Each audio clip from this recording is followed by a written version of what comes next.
রাজীব সেন পেশায় একজন ভৌতিক সাহিত্যিক।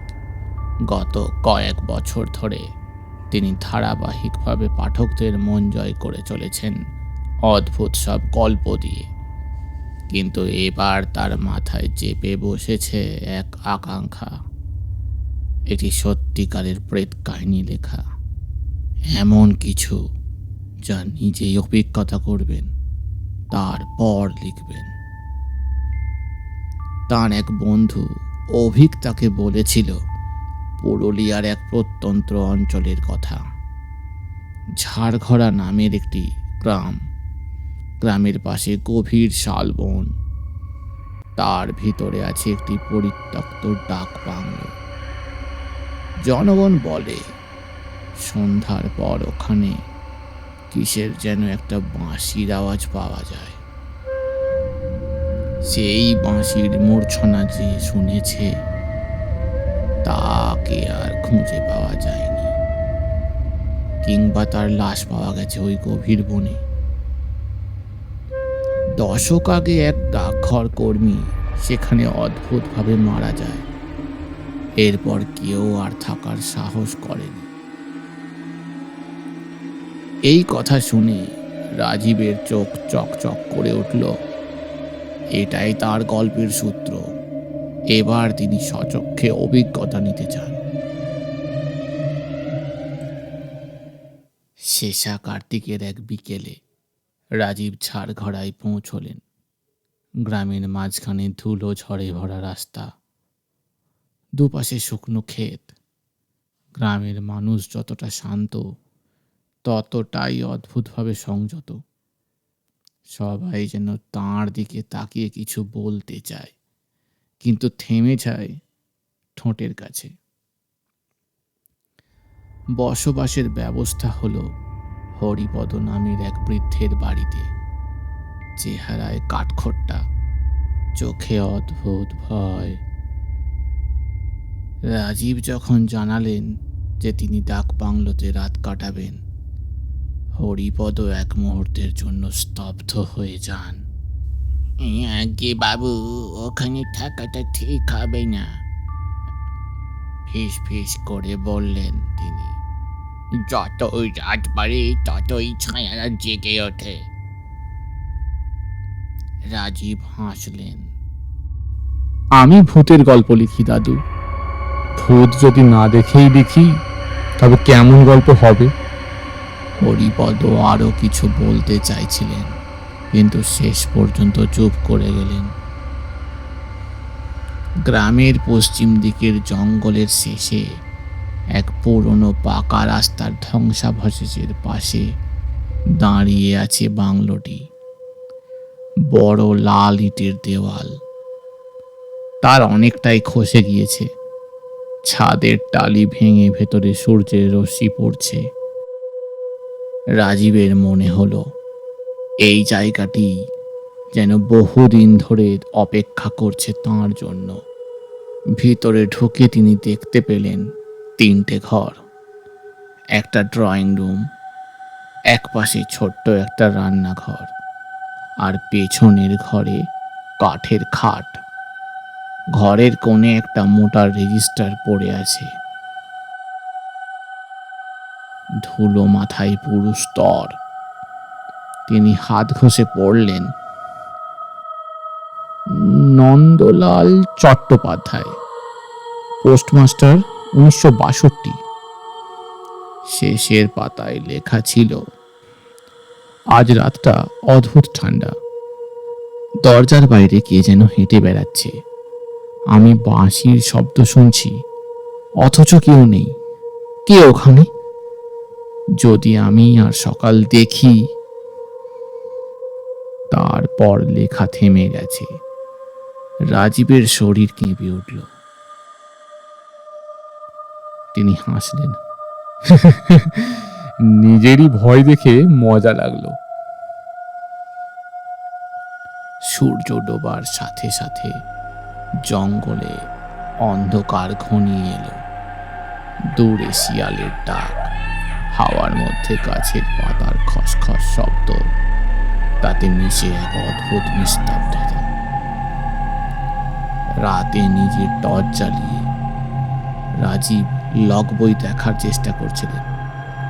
বাইরে কোথাও বাঁশির আওয়াজ ভেসে এলো, খুব মৃদু, খুব ধীরে, যেন কেউ ঠিক বাইরে গাছের আড়াল থেকে বাজাচ্ছে। তিনি উঠে দরজায় গেলেন। বাইরে নিকষ অন্ধকার, টর্চের আলো ফেলে কিছুই দেখা যায় না।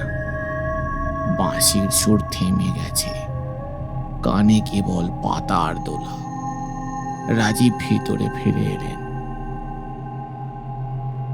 কিন্তু মনের ভেতর কেমন একটা অস্বস্তি জমে রইল। বন্ধ বইয়ের ওপর তিনি লিখলেন, আজ সত্যি কিছু শুনলাম, যদি ভূত হয় তাকে দেখবই। পরদিন সকালে ঘুম থেকে ওঠার পর রাত কেমন করে কাটলো তা রাজীব ঠিক টের পেলেন না। সকালে বহু কষ্টে ঘুম ভেঙে দরজা খুলতেই দেখলেন বারান্দার সামনে পায়ের দাগ। খালি পায়ে কেউ যেন হেঁটে গেছে, কিন্তু দাগ শুধু ঢোকার, বেরোনোর নয়। রাজীব এই দেখে উত্তেজিত হয়ে পড়লেন। এটা যে সাক্ষাৎ প্রমাণ, তাতে সন্দেহ নেই। তিনি গ্রামে ফিরে হরিপদকে সব বললেন। বৃদ্ধের মুখ ভয়ে সাদা হয়ে গেল। বাবু, ওই সুর বেজে উঠলে ফিরে আসা যায় না। নন্দলাল ওই সুর শুনে পাগল হয়ে গেলেন। তারপর সকালে মিলল তার দেহ গাছের ডাল থেকে ঝুলে। রাজীব হেসে বললেন, ওসব গাঁয়ের গল্প দাদু, আমি বিশ্বাস করি না। হরিপদ নিরুপায়ের মতো মাথা নাড়লেন। যা ভাববেন বাবু, কিন্তু সন্ধে নামার আগে ফিরে আসবেন। রাজীব বেরোতে যাবে এমন সময় হরিপদ বাবুর বৌমা তাকে বললেন, দেখো রাজীব, তুমি আমার ছোট ভাইয়েরই মতো, তাই তুমি করেই বলছি। তুমি আজ রাতে ওখানে যেওনি, কাল সকালে শহরে ফিরে যাবে ক্ষণ। তোমার কোনো ক্ষতি হোক এ আমরা চাই নে। বাবা আর আমি আমার স্বামীকে বাঁচাতে পারিনি, আর কারো কোনো ক্ষতি দেখতে চাই নে। ও আপনি চিন্তা করবেন না, আমি সুরক্ষিতভাবেই ঠিক ফিরে আসব। আর আমি তো বেশিক্ষণ থাকবো না, শুধুমাত্র কিছুটা অভিজ্ঞতা আমার দরকার গল্পটা লেখার জন্য। আমি রাতের মধ্যেই ফিরে আসব, আপনি চিন্তা করবেন না। তবে আপনার এই সাবধান বাণীর জন্য আপনাকে অনেক ধন্যবাদ। আমি তাহলে আসি।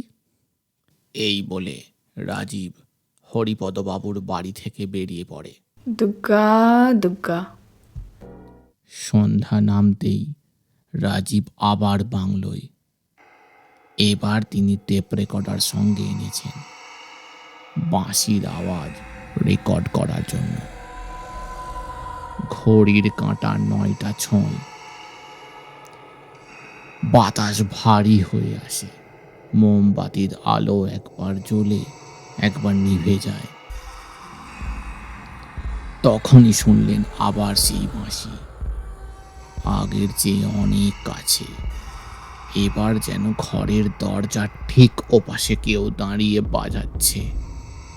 রাজীব টর্চ হাতে দরজা খুলতেই আলো নিভে গেল, চারিদিক অন্ধকার। শুনতে পেলেন কেবল আওয়াজ, কারো দম বন্ধ হাসি, খুব ধীরে, খুব কাছে। দরজার কাছে পাথরের মতো এক লোক দাঁড়িয়ে আছে, মলিন খাকি পোশাক, হাতে বাঁশি, আর চোখ দুটো লালচে আগুনের মতো। রাজীব চমকে উঠে পিছু হটলেন। লোকটা এক পা এগিয়ে আসছে, মুখে গুঞ্জন। তুমি লিখতে চাও? তবে আমার গল্প লেখো। আমার মৃত্যু মিথ্যা, আমি এখন ডাক বয়ে নিয়ে যাই ছায়াদের দেশে। মুহূর্তের ভিতর সবকিছু ছন্ন ছাড়া। রাজীব চিৎকার করে উঠলেন, কিন্তু গলা থেকে শব্দ বেরোলো না। আলো নিভে গেল। চারপাশে কেবল বাঁশির ক্রমাগত মূর্ছনা, তারপর নিস্তব্ধতা। পরদিন সকালে হরিপদ ও কয়েকজন গ্রামবাসী বাংলোর দিকে ছুটে গেলেন। দরজা অল্প খোলা। ভিতরে রাজীবের ব্যাগ, কাগজপত্র আর টেপ রেকর্ডার পড়ে। রেকর্ডার চালাতেই শোনা গেল বাঁশির শব্দ, তারপর রাজীবের থমকে যাওয়া নিঃশ্বাস, পরে এক বিকট হাসি, আর শেষে শূন্যে কারো গুঞ্জন। গল্প শেষ হয় না, গল্প লেগে দাঁড়ায় যারা ফিরতে জানে না। গ্রামবাসীরা ভয়ে রেকর্ডার বন্ধ করে দিলেন।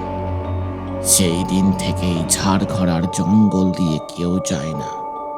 রাত নামলে দূরে মৃদু বাঁশির আওয়াজ শোনা যায়।